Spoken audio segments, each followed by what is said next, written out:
There was a night in the early 1970s when Malcolm Young didn't know if he would ever make it. No crowd, no record deal, no ACDC, just a cold van in an empty parking lot and a broken guitar in the back seat. He wasn't thinking about stadiums. He wasn't thinking about fame. He was thinking about whether he should quit. But what happened after that night would help build one of the greatest rock bands in history. This is the story of the night ACDC almost never happened. Malcolm Mitchell Young was born in 1953 in Glasgow, Scotland. Working class, tight money, hard winters. His family didn't grow up around luxury. They grew up around survival. In 1963, the Young family emigrated to Australia, chasing opportunity. They landed in Sydney, in public housing. It wasn't glamorous, but inside that modest home, music was everywhere. His older brother George Young would go on to find success with the easy beats. George had the spotlight. Malcolm had something different. Discipline. Obsession. Malcolm wasn't flashy. He didn't care about attention. While other guitarists chased solos, Malcolm studied rhythm. He worked factory jobs during the day, played small gigs at night, saved every dollar. His guitars weren't expensive. His amps weren't perfect. But his timing? Relentless.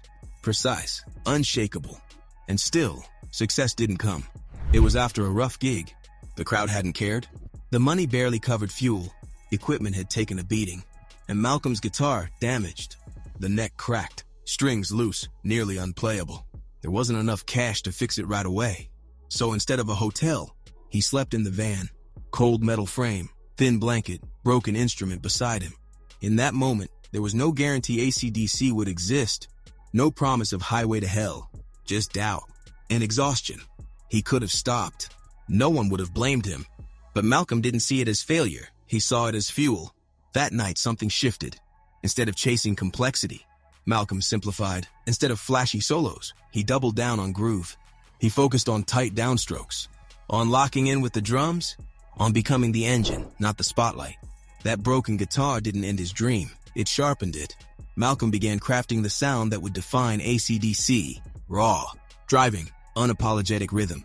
In 1973, Malcolm and his younger brother Angus formed ACDC. No one knew the name. Small pubs, sticky floors, unpredictable crowds. Lineups changed. Money was tight. Some nights the audience loved them. Other nights they didn't. But Malcolm's rule never changed. Tight, loud, together. He wasn't just playing guitar. He was building a machine. And that machine would soon roar. High voltage, dirty deeds, highway to hell. The rhythm behind those songs? Malcolm Young, the same man who once stared at a cracked guitar in the dark, the same man who chose not to quit. While Angus became the visual icon, Malcolm became the backbone, the architect, the foundation. Without him, there is no ACDC sound. Rock history wasn't built under stadium lights. It was built in moments no one saw, in empty parking lots, in cold vans, in the space between doubt and determination. That night, Malcolm Young wasn't famous. He wasn't certain. But he made a decision, and that decision echoed louder than any amplifier ever could. Discipline builds legends. If you believe struggle shapes greatness, subscribe for more stories behind the legends. Because before every icon, there was a moment like this.